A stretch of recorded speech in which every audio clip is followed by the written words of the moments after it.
국민의당 안철수 전 대표가 8.27 전당대회 당대표 선거 출마 의사를 공식화했습니다. 네, 국회 취재기자 연결해서 자세한 얘기 들어보겠습니다. 강은나래 기자. 네, 국민의당 안철수 전 대표가 오늘 오후 여의도 당사에서 기자회견을 열고 당을 살려야 한다는 절박감 때문에 선당 후사의 마음으로 출마를 결심했다고 밝혔습니다. 이로써 안 전 대표는 지난해 6월 이른바 리베이트 의혹으로 대표직에서 물러난 후 1년 2개월 만에 당권에 재도전하게 됐습니다. 안 전 대표는 앞서 초재선 의원들 박지원 전 대표와도 만나서 진로 문제를 논의했는데 당권 도전을 만류하는 기류가 다수였던 것으로 전해졌습니다. 출마 기자회견 직전에는 황주홍, 유성엽 의원 등 당내 의원 12명이 성명을 내고 결정을 재고할 것을 요구하기도 했습니다. 하지만 고심 끝에 안 전 대표가 결국 전당대회에 출사표를 던지면서 당 내부에선 호남파와 비호남파, 친안파와 비안파 간의 이전투구 양상까지 감지되고 있습니다. 전당대회를 앞두고 경량 속으로 빠져드는 당을 향해 안 전 대표는 국민의당이 무너지면 거대 양당의 기득권 정치는 빠르게 부활할 것이라면서 다시 국민에게 다가갈 기회를 달라고 호소했는데요. 안 전 대표의 당대표 선거 출마 선언 직접 들어보시겠습니다.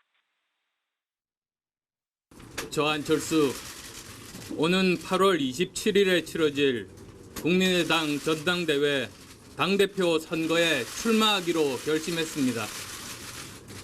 결코 제가 살고자 함이 아닙니다. 우선 당을 살려야 한다는 절박감 때문입니다. 원내 제3정당이 무너지는 것은 당원만의 아픔이 아닙니다. 국민의당이 무너지면 거대 양당의 기득권 정치는 빠르게 부활할 것입니다. 그 소중한 다당제의 축은 우리 국민의당이 살아야 유지되는 것입니다. 제가 다음 대선에 나서는 것을 우선 생각했다면 물러나 때를 기다리는 것이 현명한 선택일 겁니다.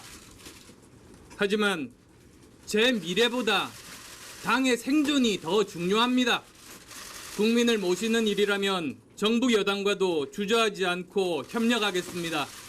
그러나 북핵, 미사일 위기, 부동산 폭등, 불안정한 에너지 정책 같은 문제를 두고는 분명한 역할을 하는 야당이 되겠습니다.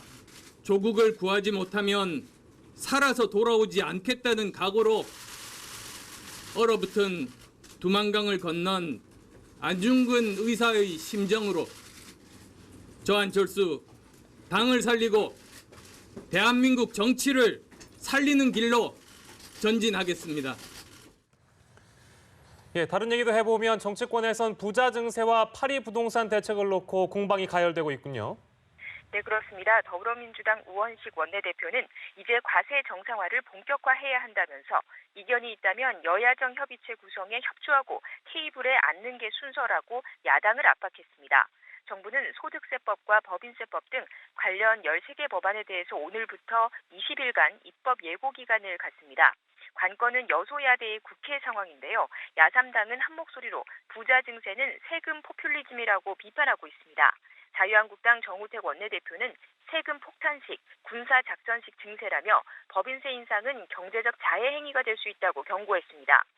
정부의 부동산 대책에 대해서도 야당의 반대 목소리가 큰데요. 바른정당은 과거 노무현 정부 시절 실패한 정책의 재탕, 국민의당은 땜질식 대책이라며 주택시장 안정을 위한 보다 총체적인 접근을 요구하고 있습니다. 민주당은 다만 주택보유세에 관해서는 신중한 태도입니다. 보유세 도입은 시장 상황을 살피며 필요시 검토한다는 입장을 내놨습니다. 보유세를 섣불리 건드렸다가는 참여정부 때 종부세 파동과 같은 거센 조세 저항에 직면할 수 있다는 우려를 감안한 것으로 풀이됩니다. 지금까지 국회에서 전해드렸습니다.